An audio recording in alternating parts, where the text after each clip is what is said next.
안녕하세요, CATV입니다. 오늘은 아이폰 14 프로, 요즘 핫하죠? 제품을 두고 왔는데요. 한번 개봉을 해보도록 하겠습니다. 딥퍼플 제품을 선택했고요. 이렇게 박스는 이전과 달리 기본 베이스는 흰색으로 되어 있습니다. 당연히 구성품이 적기 때문에 되게 얇죠. 한번 개봉을 할게요.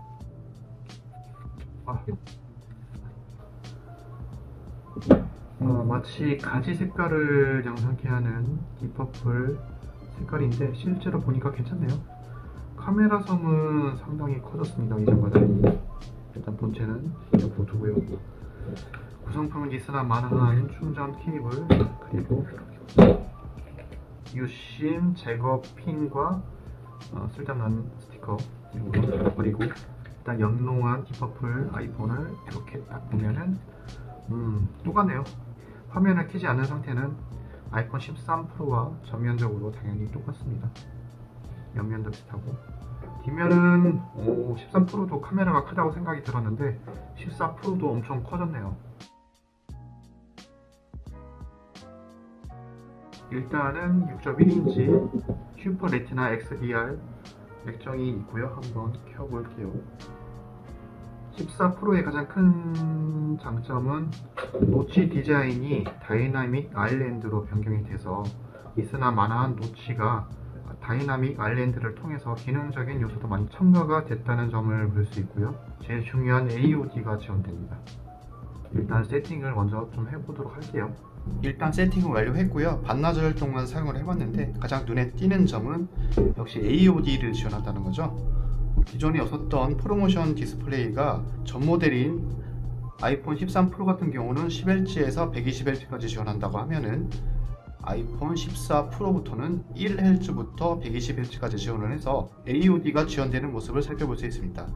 AOD는 삼성 제품 같은 경우는 어두운 환경에서 시계만 표시되는 반면 아이폰 14 프로 같은 경우는 전면의 배경 화면부터 모든 디스플레이가 살짝 어둡게 변하면서 마치 휴대폰이 안 꺼진 듯한 느낌의 AOD가 표현이 되는데요. 이 부분은 각자 호불호가 갈릴 수 있긴 하지만 저 같은 경우는 괜찮게 느껴졌습니다. 그리고 전면에 다이나믹 아일랜드, 이 부분은 상당히 괜찮은 것 같습니다.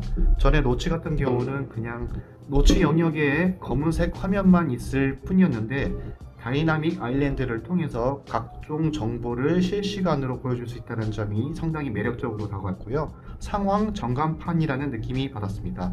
음악을 들을 때나 내비게이션을 실행했을 때 위에 실시간으로 작은 표시가 나기 때문에 이러한 점들도 상당히 매력적으로 다가왔는데요. 아직까지는 지원되는 프로그램이 적어서 그렇지 나중에 여타의 유틸리티들이 지원을 하게 되면 많은 활용성이 있을 거라는 기대감이 듭니다.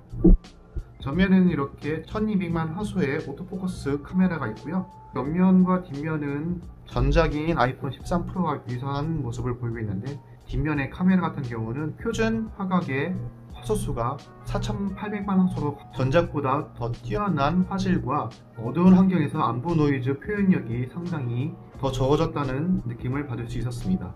플래시도 능동적으로 전에보다 더 밝아졌고 더 기능적으로 향상되었기 때문에 그 부분도 매력적으로 다가왔습니다. 저 같은 경우는 딥퍼플 색상인데 지금 보호지를 씌워놔서 색상이 좀 탁하게 보일 수 있는데 딥퍼플 색상도 개인적으로 마음에 듭니다. CPU는 A16 바이오닉 칩셋을 사용하고 있고 램은 6기가로 이 부분은 좀 아쉽게 다가오는데요. 한 램을 8기가 정도로 늘려졌으면 어떨까라는 생각이 들었고요. 슈퍼 레티나 XDR 디스플레이 자체의 밝기가 1200니트로 더 향상되었고 HDR 환경이나 강한 햇빛이 있는 낮 같은 경우에도 최대 2000니트까지 향상되기 때문에 액정 품질에서도 향상된 느낌을 받을 수 있었습니다. IP68 등급의 방수 방진을 지원하기 때문에 6m 환경에서 최대 30분 동안 견딜 수 있는 환경도 상당히 반갑게 느껴집니다. 특히 제가 카메라 환경에서 제일 반갑게 느껴졌던 모습은요, 비디오 환경에서 이렇게 액션 모드가 지원이 됩니다. 요즘 고프로 같은 액션캠에서 마구 뛰어다니는 흔들림을 되게 드라마틱하게 잡아주는 모습을 살펴볼 수 있는데요. 이번 아이폰 14 프로부터는 이렇게 액션 모드가 지원되기 때문에 그러한 기능을 상당히 지원하고 있습니다. 다만 이렇게 액션 모드를 켰을 때는 약간 크롭이 되기 때문에 그 부분은 유의를 하셔서 촬영을 해야 될 듯 싶고요. 앞에서 언급했듯이 2배 줌을 사용했을 때 화질에 열 없이 찍을 수 있다는 것도 상당히 매력적으로 다가왔습니다. 아직 아이폰 단자가 라인10이 8포트를 쓰고 있는데 속도를 좀 늘려줬으면 좋겠다는 생각이 들더라고요. 아직까지 USB 2.0 규격을 사용하고 있어서 케이블을 통한 전송을 했을 때 상당히 느리거든요. 그래서 차라리 무선 전송 방식을 많이 채택하고 있는데 USB 3.0 스펙이라도 지원됐으면 좋겠습니다. 아니면은 USB-C 타입까지 바라긴 하는데 그거는 상당히 욕심일까요? 애플이 상당히 빠른 대처를 해 주었으면 좋겠다는 생각이 듭니다. 아이폰 14 같은 경우는 전작인 A15를 사용하고 있어서 그 부분이 금나누기로 느껴져서 좀 아쉽게 다가왔습니다. 그래서 이번에 사전 예약 추세가 아이폰 14 그냥 일반 버전보다는 다들 CPU나 카메라 또는 다이나믹 아일랜드가 있는 프로 라인업을 선택하는 사람이 많기 때문에 프로 라인업이 초창기에 많이 품절이 된 사태가 있었습니다. 그리고 환율적으로 미국 달러 가격은 동결이 됐지만 우리나라에서는 환율 폭등으로 인해서 가격이 전작보다 20만원 향상된 부분도 조금 아쉽게 다가옵니다. 오늘은 이렇게 간단하게 아이폰 14의 개봉기부터 간단한 스펙 소개와 제 소감에 대해서 살펴보는 시간을 가져보았고요.